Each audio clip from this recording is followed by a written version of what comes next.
Get ready for your daily dose of marketing strategies and tactics to get more people playing your indie game. You are listening to the Indie Game Marketing School with your instructors, Daniel Doan and Tony Chan. Thank you for joining us on this episode. We're going to talk about how to create a marketing budget. So take it away, Daniel. So it's all about trying to figure out how much money you're willing to spend to maximize your return on your investment. And to figure that out, you need to, figure out how much money you're willing to experiment with every month. Since, not all marketing is going to give you positive ROI. And, not all marketing will have a clear path to ROI.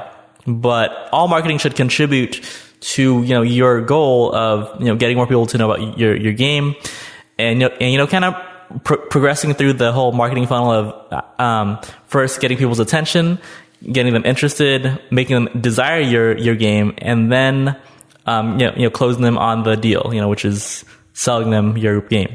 And so, it's all about trying to figure out which part of the funnel you're trying to get people at. And so part of that budget is, obviously experimentation. So when it comes to paid ads on Facebook, you definitely want to, set aside a good budget to experiment with. And then when it comes to even with influencer marketing or, partnership marketing, you want to make sure that you're willing to, keep on spending, either time or money to try to figure out your target audience, trying to narrow down that target audience, and trying to double down on what tactics are the most important and the best. Since it's hard to just say, oh well, I'm going to spend $1,000 on marketing. So you have to break that down into experiments and campaigns, and then just double down on things that actually work. Should we make a short-term budget and a long-term budget, or should we just stick to a short-term budget and try that out, then stick to a long-term budget and try that out? And what would a short-term and a long-term budget look like? I feel with indie game development, it's all about the short-term budget, because you want to know what will move the needle the farthest using the least amount of money. And the only way you can do that is with testing and iterating on your tests and, coming up with good experiments, on multiple channels. And so, I personally wouldn't really worry about the long term too much. I would just focus on trying to figure out, hey, what do I want to accomplish right now?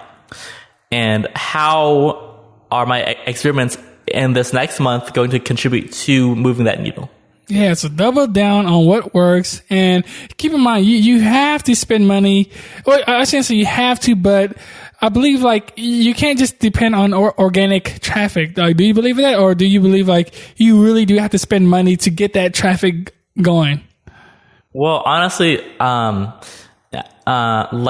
with almost everything in life, you you either spend time or money or both. So it's all about I guess how much time you have versus how much money you have. Oh, so yeah, that definitely determines that. Yeah, so yeah, just don't blindly dump money into stuff that don't work. So when you see something working, definitely double down on that.